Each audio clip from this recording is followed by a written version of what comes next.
let's have a night on a Wednesday. It is time for our NFL preview special. Welcome in, everybody, whether you're watching on the Critical Eye or simulcasting on the new Gem City Sports Podcast Network. I'm Isaac Petcash. That's Jonathan Williams. Wayne Bradford, our two football insiders joining us here on this Wednesday.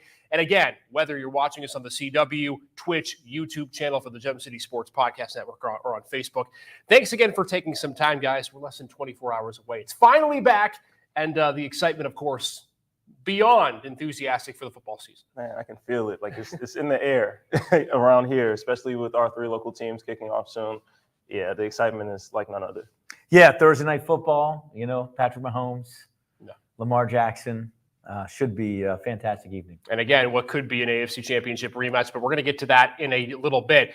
We'll have a lot of predictions to get to, some film study breakdowns with these two gents as well. We'll predict the AFC East with the Buffalo Bills, the AFC North with the Steelers. We'll all give our 7 playoff teams for each conference, plus pick our conference championship and Super Bowl title game.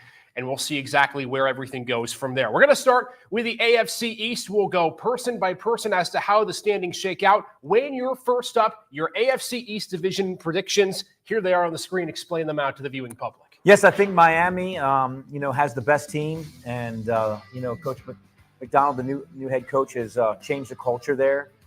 Speed's the name of the game in the NFL and scoring points. So they have an electric offense, and they've got skill all over the place. So I think that Miami takes the division this year. It's very close. Buffalo, with the losses they've had, I think falls to second in the division, especially the loss of Milano here late on defense.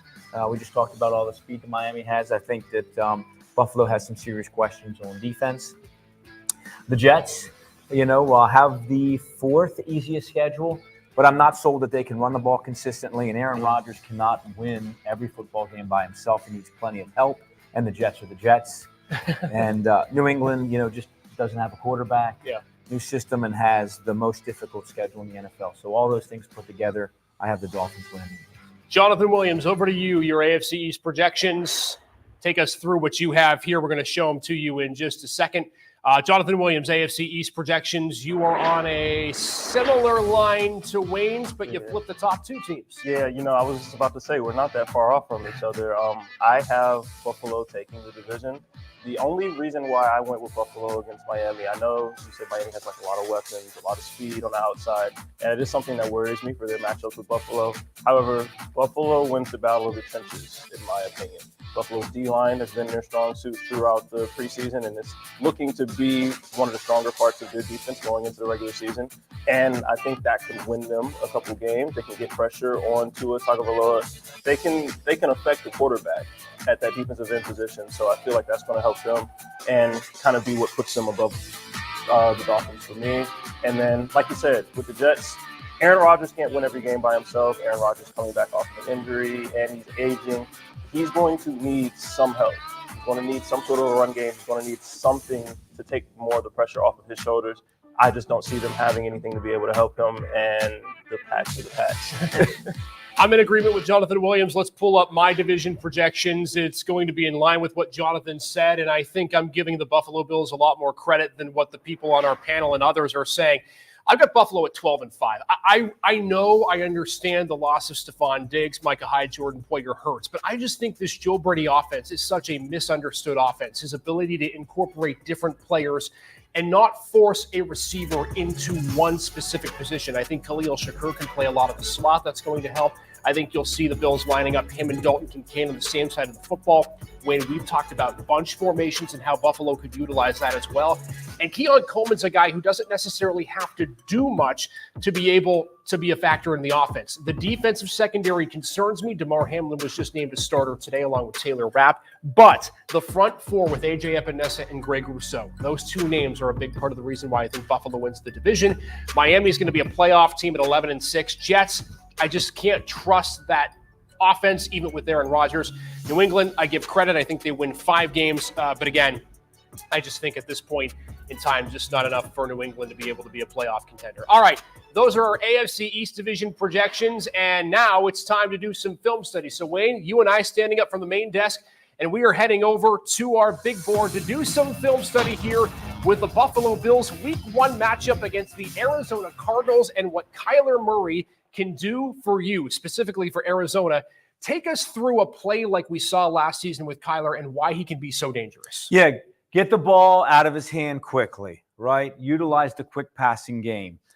He's a smaller quarterback in terms of stature, right? So obviously you're in the gun, but allow him to see what the defense has declared. Yeah. We just talked about bunches. All right, so now we are in condensed formations.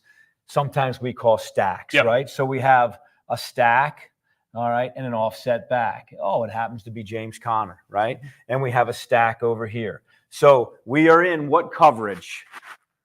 Cover one. We are in cover one. Simple it is enough. Man free, right? It is declared. So when you're in man free and you have stacks or bunches, we like to call it banjo on defense. This guy has to communicate to this guy and say, I've got the first out, you've got the first in. Okay. It's a 6-man pressure, okay? So who's got the back? Nobody. Nobody, right? He's free. The end has the back in what we would refer to as peel.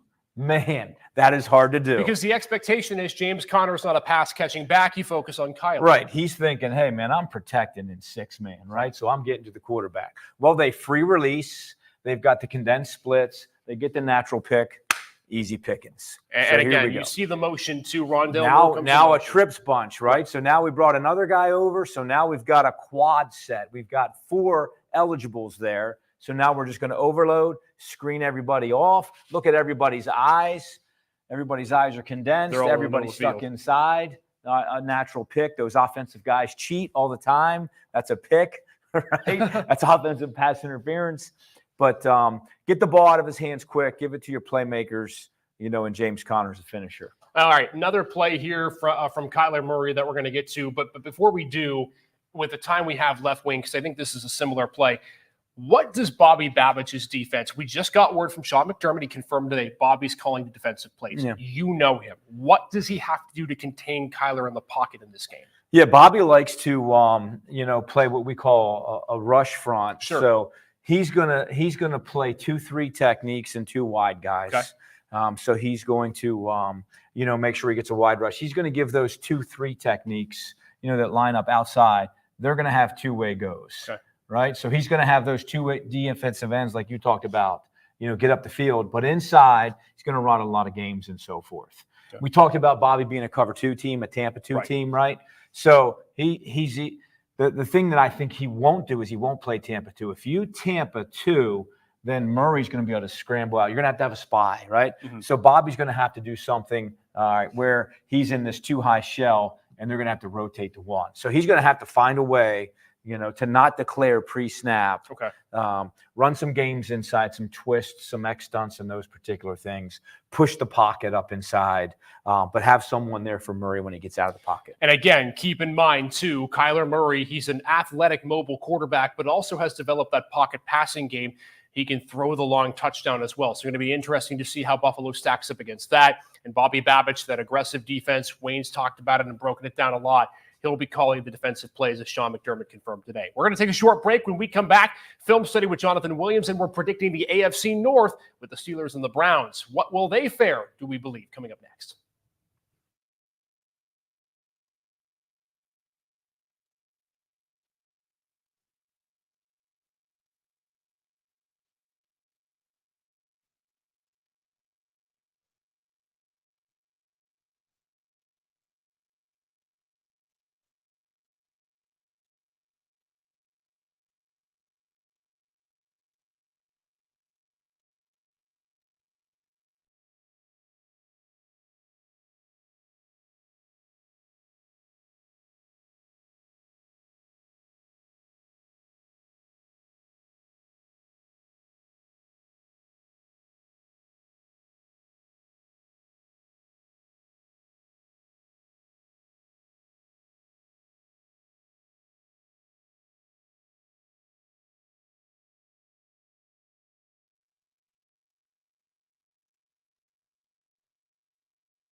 This is the Critical Eye.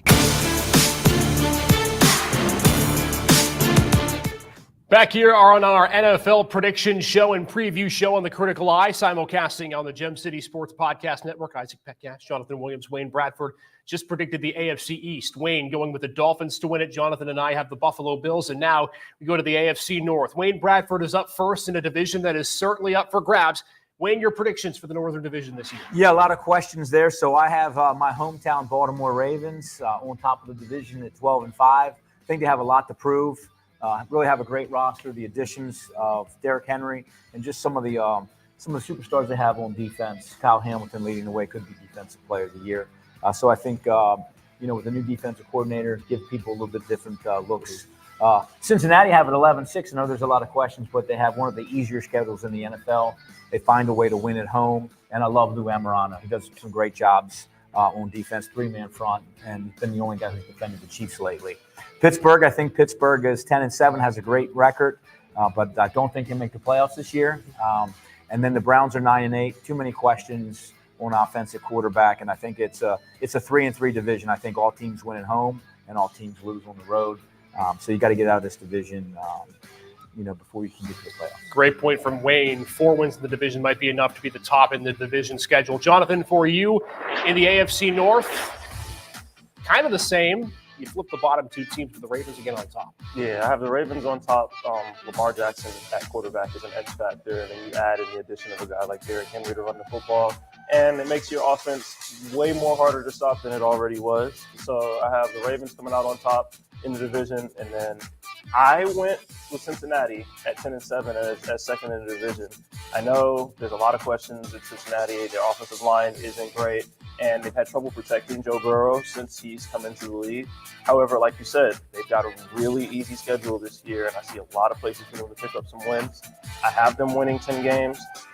My questions with Cleveland are the same as yours, but I think they have enough talent to kind of figure it out and at least get to above 500. Obviously, their season is going to ride on Deshaun Watson. They go as he goes. If he has a good year, they have a good year. If he doesn't, they don't. So a lot of questions going to be on him, and he's going to be kind of the guy that sets the tone up over there. With the Steelers, I just don't have a lot of confidence and a lot of faith in them right this second. I'm sorry. All right, I'm going to be the guy that goes crazy off the board here, and this is where my first shock of the season comes into play. I think Baltimore is going to have a better record than what both of you guys predicted. Derrick Henry just becomes so unpredictable in that offense, and they don't have to overuse him in the beginning part of the season with Lamar Jackson that win the division at 13-4. I think the Browns are making the playoffs. If Deshaun Watson can throw 25 touchdowns, 10 picks, this defense, the secondary is good enough to be able to stop the high-powered offenses. I still think Nick Chubb's going to have a good year when he comes back, maybe in week 5 or 6. Pittsburgh, I think the non-losing season comes to an end for the Steelers because of their tough schedule on the back end. They'd have to be 6-3 or 7-2 to be able to have a winning record at the end of the year. And look, Cincinnati, I have too many questions. The offensive line was abysmal in training camp. We don't know how the receiving core with Jamar Chase's contract dispute is going to play out. And then their defense. They've lost so many core pieces minus Trey Hendrickson, especially on the back end for the Bengals. I'm concerned with the Cincinnati team, and I think they're the shock of the season, even with Joe Burrow healthy. I don't think the line protects them, and I think they end the season at 7 wins and 10 losses. Those are my AFC North projections. A lot of people are going to disagree with me, but hey, that's why we predict at the beginning of the year. Jonathan, let's head up to the big board for some film study. Another film study session. This time we're talking Pittsburgh and Cleveland. The Steelers' Week 1 opponent, the Atlanta Falcons. Kirk Cousins sends off of his season-ending injury last year, can do a lot of things right for this Falcon team. We're going to break down a touchdown that he had between the Vikings and the Packers last season. What does Kirk do so well that Pittsburgh will have to defend? This touchdown right here, I watched this play over and over again, and I'm like, man, this guy gets out of the backfield really quick. It really helps when you line up a receiver at running back so you have 10 personnel, and essentially you have 10 personnel out on the field, but you have an extra receiver. You have an added speed guy. You have an added guy to get vertical really quickly. You're going to see cover 1 right here. It's going to be man free. And honestly, they motion down here to get condensed formation and give you a lot of trash, a lot of different stuff to navigate. You're going to have 2 vertical routes, 1 route coming underneath. You're talking this right here in the box. Yes. Trash. And all of that is well and good and just kind of gets defenders thinking and man to man. Okay, are we switching? Are we passing off? Everything like that. But this is right here. When you can line up a receiver, hide him at running back, and just tell him, hey, hit the C gap and get vertical as Yeah. fast as you can, and you give him a 5-yard head start on whoever's guarding him, it's going to be tough to cover that guy. And we're going to see again that this happened. And like you mentioned, receiver, running back on linebacker. Atlanta may not even have to use a receiver. They have a guy named Bijan Robinson who can fly out of the backfield. But again, Kirk Cousins is also very accurate with the football. We see that little fade-ish route to the back of the end zone. It ends up being a touchdown for Minnesota and Jordan Addison, who's going to have a great year. We certainly think with the Minnesota Vikings. This was from earlier in the preseason. I want to skip this because I want to get to the Cleveland Browns. But first of all, your big key, just based on what you have seen, Jonathan, for the Steeler defense. For the Steeler defense? Yes.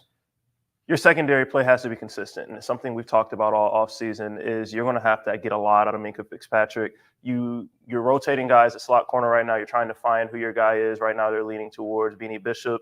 But you're going to have to get a lot out of that back end, and they're going to have to play really consistently to be a good defense this year. Let's talk the Cleveland Browns. Dak Prescott, the new contract of CeeDee Lamb, the Dallas Cowboys coming into town. But Green Bay's defense last year in the wild card game figured out Dak in his passing attack.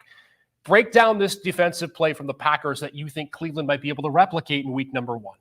Jair Alexander being Jair Alexander, you're going to get man-to-man coverage again. Yep. They're going to switch up top. It's going to be a condensed formation.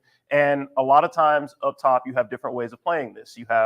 I know in defenses that I've played in, you have where you can point the point guy on the line of scrimmage and line a guy up right in his face. And then now whoever's off the ball is choosing, and you're playing what Coach Bradford talked about earlier as banjo between the back two receivers. Sure. There's so many different ways to play off how you're going to pass off switches and everything like that. But once you find your guy, once it declares and you're on your man, you're on your man. And it's so hard to process all of that as a defensive back and still make a play on the football. Go up full for us, Bob, on this screen if you can. As we let this play start to develop, you see motion here. It's that condensed formation. What's what's Cleveland going to have to do to be able to get out of this if Green Bay does so well? If Green Bay does this well, honestly, in my opinion, when you're condensing the formation like this, you're creating a lot of space at the top of the screen. Okay. You have to attack space, but you have to do it quickly. You have to do it before they're allowed to establish, okay, who are we covering? Who's our man? How are these routes shaking out? Mm-hmm. You have to have the ball coming out quickly before they can even get established on what they're doing. And again, we see this play. Dak's able to scan down the field, but it's a great jump by Alexander, as you talked about. And Cleveland's got one of those guys, too, in Denzel Ward. They have a really great back end that they can be able to use to their advantage. What's the one key for this Cleveland team, though, on Sunday? Denzel Ward's health, in my opinion. If you can keep him healthy, keep him on the field, you have a chance because he's a guy that can be a lockdown corner. You just have to be able to keep him on the field. If he's on the field and he can cover another team's number one receiver, you have a good chance with him on the back end. We'll have to see. Again, Cleveland, Dallas, week 1, going to be a barn burner. Pittsburgh, Atlanta, 2 aging quarterbacks with a fresh team and a fresh chance in Russell Wilson and Kirk Cousins. We got our playoff predictions coming up next. Which 7 teams are making the dance? Jonathan Wayne and I predicting it in 60 seconds.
A Critical Eye.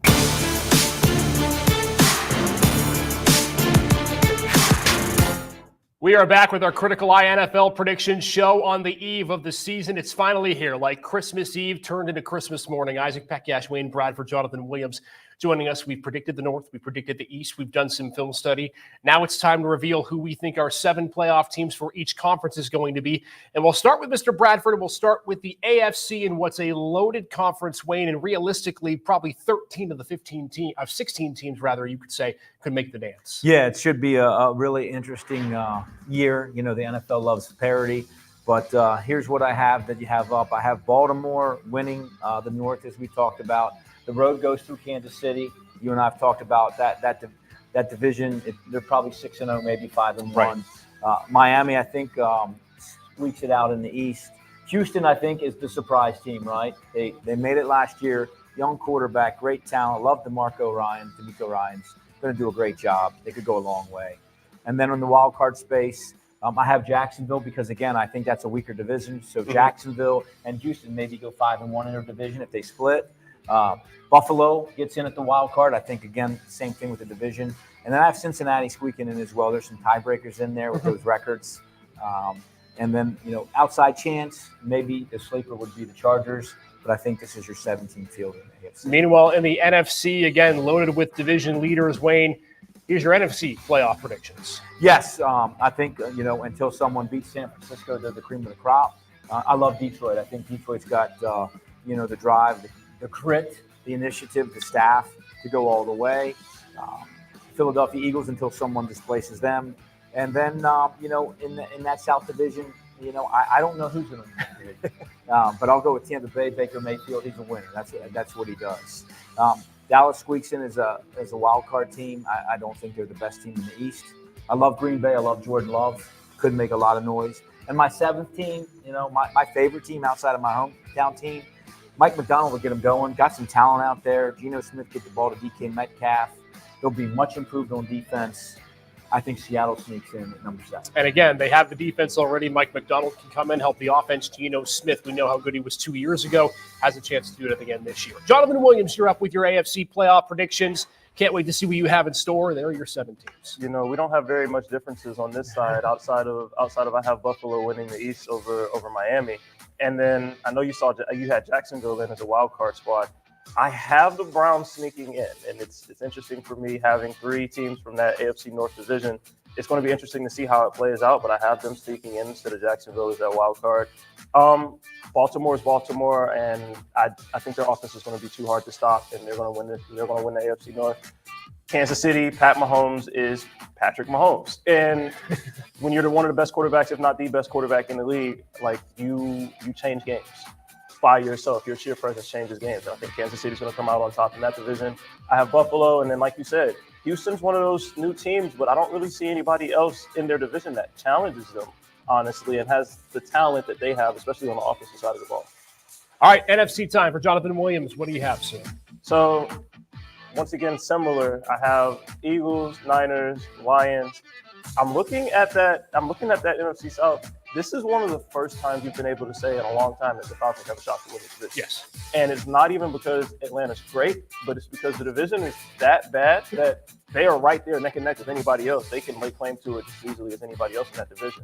I'm leaning with them, with Kirk Cousins, with experienced quarterback play. I'm going to go that way, and Bijan Robinson running the football is a monster. I have Dallas getting in as a wild card. Green Bay, I feel like they're battling for their division, but I feel like they're going to come in that number 2 spot. And I'm throwing in the Rams there because I trust Sean McVay to at least coach his team to a playoff appearance. He is a ridiculous offensive mind, just a ridiculous mind in general as a coach. And I just feel like he can coach those guys at least to a playoff play. All right, I'm going to quickly roll with my AFC playoff predictions here as we roll along in this segment. The division winners similar, although I'm going to change the South. Jacksonville, I think, with Trevor Lawrence gets over the hump. They picked up a lot of free agency, specifically in wide receiver, and they got Brian Thomas Jr. in the draft. I think the weapons helps Trevor Lawrence lead Jacksonville to an upset division title. But Houston still makes the playoffs. I go Houston, Miami from the East, and then Cleveland. I still think they're a playoff team, even with the concerns, and I think Deshaun Watson is just good enough to be able to help Cleveland get into the dance. So those are your division winners and my wildcard teams for the AFC.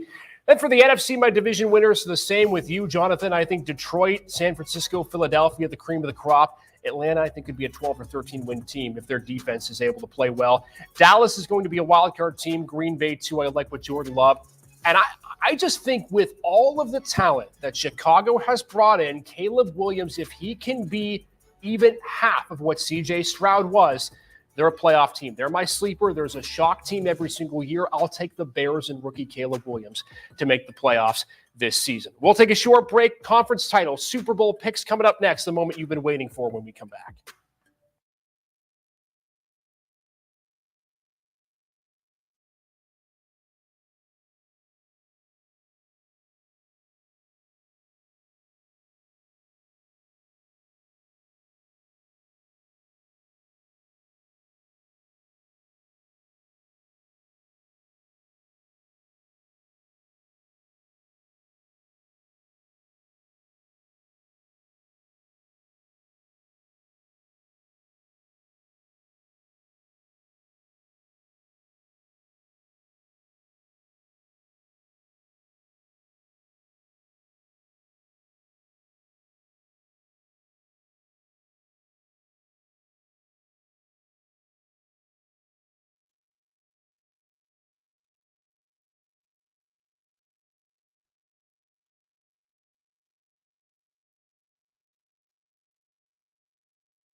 Time for our final four picks. Wayne Bradford, here's your four in the conference championship game. Take us through it. Yeah, the road goes through Kansas City again.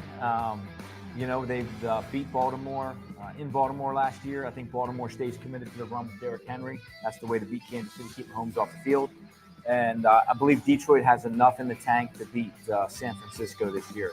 So I have the Lions and the Baltimore Ravens, a blue-collar, kind of Steel City, manufacturing old American football. It's code for Wayne Super wants Bowl. Baltimore in the Super Bowl. Defense. All right. It's a 6-3 Super Bowl. Who wins? Oh man, my heart says Baltimore, so I'm going to say we get over the hump and win it. All right. Ravens winning the Super Bowl. Wayne's going with his hometown team. Jonathan Williams, here's your final four. Take us through it and who wins the big trophy for Vince Lombardi at the end of the year. So I've got Houston actually making it all the way to their conference championship. I just feel like on the outside with Tank Dell, like you've got a lot of talent adding Stephon Diggs to that roster. You've got a lot of offensive firepower, and I feel like they're going to put it together this year and actually make a pretty deep run at it. And then they're going to run up on Patrick Mahomes and the Chiefs, and Pat is going to do what Pat does, and that offense is going to do what they do. And I have them advancing to the Super Bowl. On the opposite side, I've got the Lions making it to their conference championship. I believe in Dan Campbell. I think Dan Campbell is doing an amazing job with that franchise. And the belief is back in the building for that franchise. I feel like they make a run out of it this year.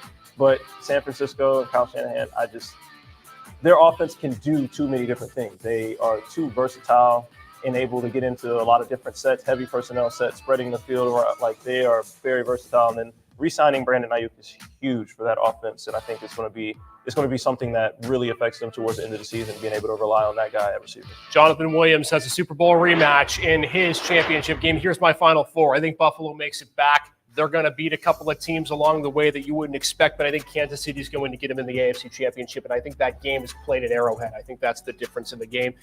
Then I like the Philadelphia Eagles. I think last year was a fluke. This is a team that really struggled to find their footing offensively in the last few weeks. I think they're better than what they show. San Francisco makes it back. But I also think at the end of the day, this Philadelphia offense is going to be too good with Jalen Hurts. And then, look, until Kansas City's dethroned, I think it's going to be the Chiefs all the way. I've got them winning the Super Bowl for a third straight year in making history. All right, we're wrapping up our show. When we come back, these have been the NFL predictions. We'll put a bow on it when we return.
This all for our NFL preview show on the CW. Stay tuned to the Gem City Sports Podcast Network page for more coming up next.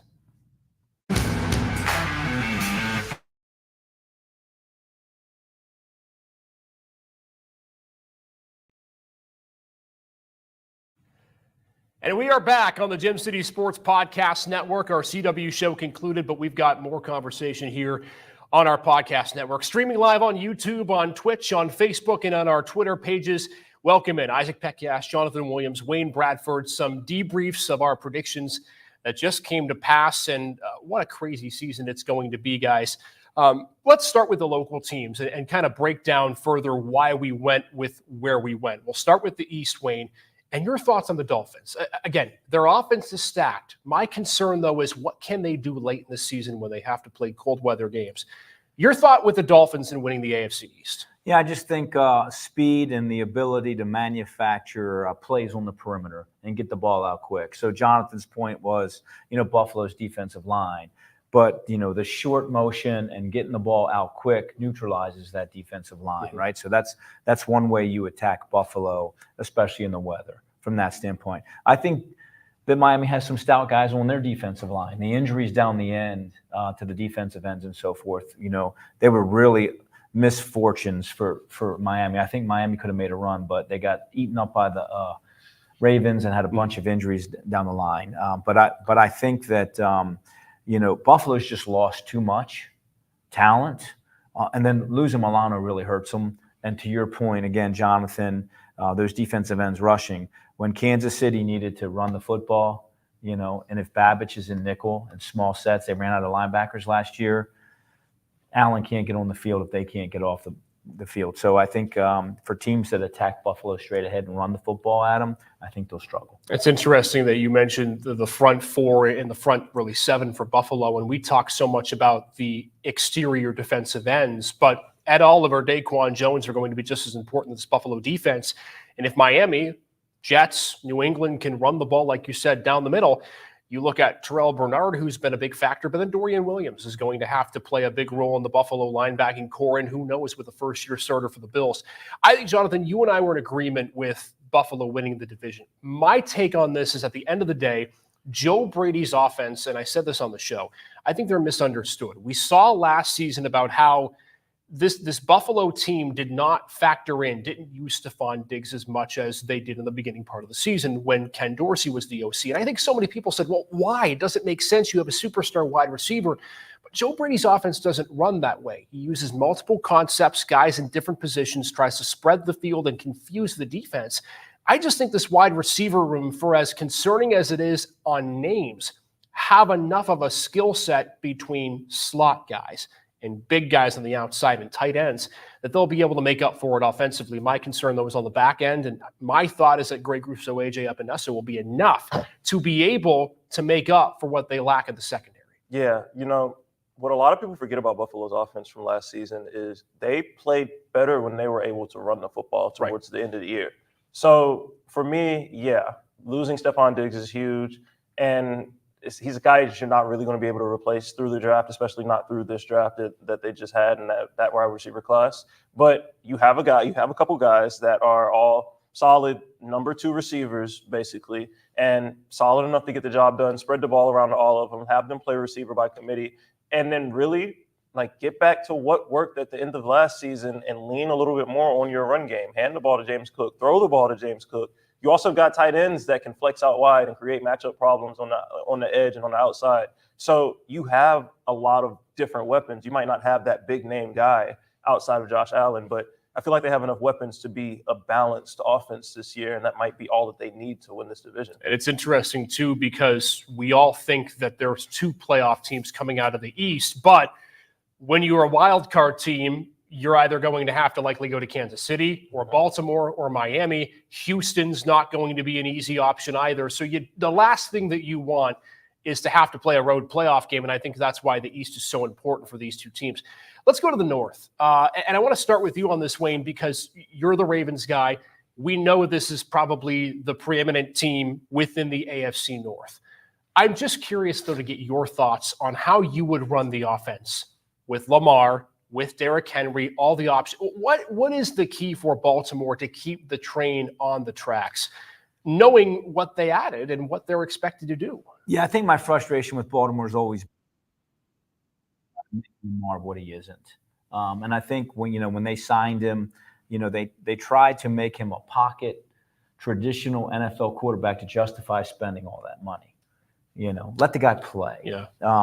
When you run the ball 7 times in the AFC Championship game, when you have the number 1 rushing offense, in the league, and you run power for 13 yards and you don't run it again as a defensive guy, there's nothing you can do. If Jonathan will tell you this, if you get hammered in the mouth and you can't stop it, you can't. When they bloody your nose, you can put 15 guys out there. It's demoralizing. No substitution. So it is going to be very interesting now because Derrick Henry is not going to be your scat back in the sidecar shotgun, right? So are you going to be in the pistol? Are you going to be under center? And how are you going to incorporate Derrick Henry in the spread? Or does that limit you to now being a 12 personnel team, those 2 tight ends? So to me, if you're a 12 personnel team and you get in the pistol and you want to run Henry downhill, are you challenging the defense to put 8 in the box? And now are you saying, okay, we got Zay Flowers, we got some guys on the perimeter that can win one-on-one, but can Lamar consistently throw the deep ball one-on-one? So it's going to be very interesting how that offense is shaped. Who is the superstar in the backfield? Is it Lamar or is it Henry? And how's that relationship? They're both probably very mature, getting up in their career. But it's going to be very interesting to see how that takes shape. There's only one football, too. And I think this transitions well into the next part of the conversation with the North, because it is arguably the hardest division in football. Although we have an idea, we all agree the Ravens division winners on who is at the top. But talking Pittsburgh and Cleveland, I think these are 2 teams that both have major glaring issues, right? For Cleveland, it's Deshaun Watson. The season, as you said, Jonathan, runs through him. Let's talk the Browns for a second, though, because we all talk about Deshaun, and will he succeed, will he not? Is there an avenue for him to succeed in this division based on the defenses that he's going to face, the competition that he'll have? And let's face it, he's going to get thrown to the Wolves in week number 1. He faces Micah Parsons in Dallas minus Nick Chubb. I think we're going to learn pretty quick whether Deshaun can play or not in this league like he did in Houston so well a few years back. So my question for you would be, what do you consider succeeding? Yeah. Like we said, this is a tough conference and arguably the toughest division in football. And the defenses that he's going to face for the majority of the season are going to be top-notch defenses in this league. So if you think success for Deshaun Watson is going out and throwing for 3,000 or 4,000 yards and about 30, 35 touchdowns, no, Deshaun Watson is not going to succeed this season if that's what your measure of success is. Like you alluded to earlier in the show, if you can get Deshaun Watson to throw in that 20 touchdown range and somewhere around that mark, when Nick Chubb gets back later in the season, now you can lean on him in the run game a little bit, and you can count on him to score about 7, 8, 9, 10 touchdowns in the back half of the season. Now you have a little bit more wiggle room where, okay, Deshaun can make a mistake and it doesn't kill you. He can miss a throw and it doesn't hurt you as badly as it would if you had to go in and rely on him to line up 5 wide and sling the ball all over the field. It just depends on what you are expecting from him. And I think everyone's expectations need to be tempered just slightly on Deshaun Watson, just strictly because of the division that he plays in and what he's going to have to be up against. I'm just curious, Wayne, from the coordinator experience you have, and I know you're on the defensive side, but I'm sure you can tap into the mind of Ken Dorsey, seeing him a little bit in Buffalo last year, and Kevin Stefanski. How does that dynamic work with Deshaun? Because we know that essentially Deshaun goes out last season and the offense gets better because Joe Flacco could just play better in a Kevin Stefanski system. Does there have to be a change, modification? Is it on Deshaun? How does that relationship work, do you think? Well, I think that, you can't put a square peg into, a circle. So, as a defensive coordinator, as an offensive coordinator, you have to adjust your systems to your players. You can't adjust your players to your system, right? So Ken Dorsey has to find a way, to Jonathan's point, to make Deshaun Watson successful. And what is that? I think the biggest thing for Deshaun, and I thought he was the premier quarterback at Clemson. I loved Deshaun Watson his early years. Something's changed. All the off-field things, I don't think the young man has any confidence. There's no one probably really cheering for Deshaun Watson, which is a shame. From everything you hear, he's a great human being. So how can he have success early and get that confidence back, get that mojo. Because you all know at that particular position, right, you have to be confident. You have to have an edge. You have to be cocky. And I just don't think he has that right now. And being away from competition for a while, it's hard to get that competitive edge back, right? So what can they do early? And he's got a tremendous challenge, because not only do you have Dallas's talent, but now you have Mike Zimmer. So what are you preparing for? Mike Zimmer is totally different than Dan Quinn, right? So, take that talent now and an entirely different system. So he's walking into a buzzsaw, I think, in week 1. How often on this show, off camera, on other shows, did the three of us sit here and talk about bewilderment we had at Deshaun Watson not playing in the preseason? Again, I understand maybe he's still nursing his injury and trying to come back. But that would have been the team that, if I were to say you need to play some of your starters to get experience, that would have been it, right? I mean, get Deshaun some snaps, even if it's 1 or 2 drives a game. Allow him to mature himself back in the roster, especially knowing Nick Chubb's not going to be ready for the first 4 weeks. I think if Cleveland can start the year even 2-2, and keep in mind they have a good schedule to line up for that, with the Raiders and the Giants and the Jaguars in their first 4 weeks with Dallas. 2-2 will likely get them into a spot where they can compete for the playoffs, but they have one of the hardest schedules in football. It's not going to be easy either. So Cleveland's a team that I think is all on Deshaun, and will just be based on how that dynamic with Kevin Stefanski and Deshaun works. Speaking of hard schedules, I think we finished with Pittsburgh, because to me, they're the biggest wild card of all. We know the quarterback situation. Can Russ come back and be the guy who he was in 2012 as the Super Bowl winning quarterback? But what is the other X factor for Pittsburgh? Because I think every year we see a team that's loaded with talent in certain positions, but then there are others where it just doesn't seem like there's an answer there. What would be the main concern for you, Wayne, for Pittsburgh going into the season? Take out the quarterback situation, because that's obvious. Yeah, I mean, can they stay healthy on defense? We talk about their offense all the time, but, their defense sets the tone. Yeah. So can Watt stay healthy? Cam Hayward, contract signing, all those particular things, aging a little bit in the middle. Patrick Queen being there is a great addition. So can they still play consistently and affect the quarterback and do things? I mean, as bad as they were at quarterback last year, they ran the ball better than anyone. They bludgeoned the Baltimore Ravens. They bludgeoned the Seattle Seahawks.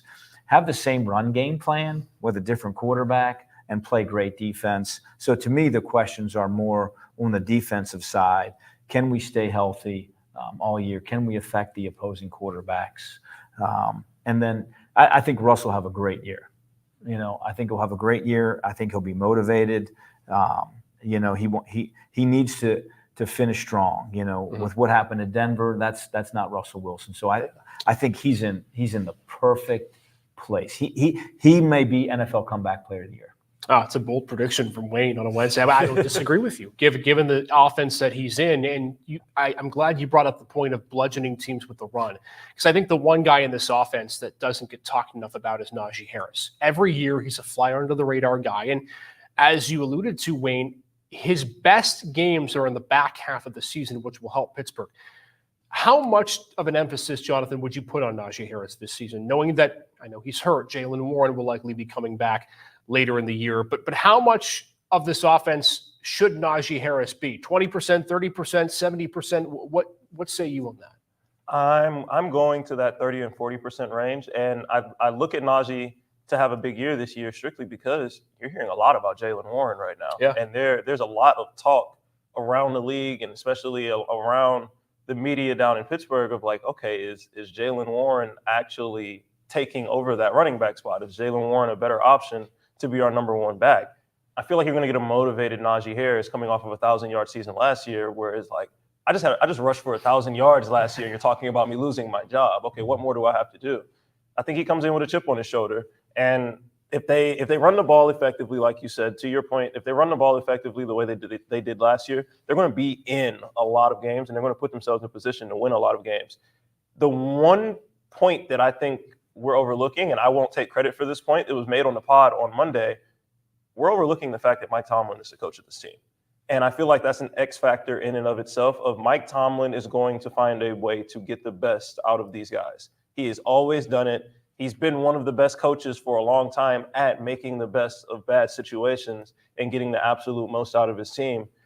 I don't have them. I have them between that 7 and 9 win range. I've started off high on them. Preseason's kind of dampened me on them a little bit. I don't see Mike Tomlin letting them fall any lower than that 7 win mark, just because he's going to will those guys to give everything that they have for him, and they're going to play their best football for him, regardless of what that looks like. And the wild dynamic, again, is that Mike Tomlin coaches his best games on the back half of the season, which makes the schedule for Pittsburgh so much more intense, knowing that the toughest games you have, all 6 division games plus Philadelphia and Kansas City in the last 8 weeks of the year. The schedule gods did them no favors, but Pittsburgh's going to have an interesting road to climb if they want to make the playoffs. All right, that's going to do it for our podcast portion of the show. Again, want to thank everyone for tuning in, and for those who commented and were interacting, appreciate it as well. We're back with another pod tomorrow night at 8:15. More NFL predictions, some bold predictions as well. We'll preview high school football week number 3. Wayne won't be with us because he'll be on the field. He's coaching General McClay when they face Oil City tomorrow night. But gents, again, final thoughts. Just, it's football season, excitement, and it's week 1, so anything can happen. Yeah, it's gonna be fireworks tomorrow night, and then you have a Friday night game. You have a great Saturday of college football. Florida State's 0-2. The world's upside down in college. Georgia Tech is, you have football every day of the week almost for 4 months. So it couldn't be a better time of the year. Yeah, Florida State being 0-2 is not something that I think anyone saw coming to start this season, and especially coming off of a year where you were looking to compete for a national title, and you're talking about being snubbed from the playoff. The start that they've had has not been one that they've wanted. Speaking of Russell Wilson, potential comeback player of the year, how about Bill O'Brien, college coach of the year with Boston College? That's an under the radar one. And there you got a quarterback. That young man, Casanellis, and Georgia Tech. Florida State had 4 possessions in the second half. So you talk about controlling the clock and running the football and keeping people off the field. So, that's an interesting.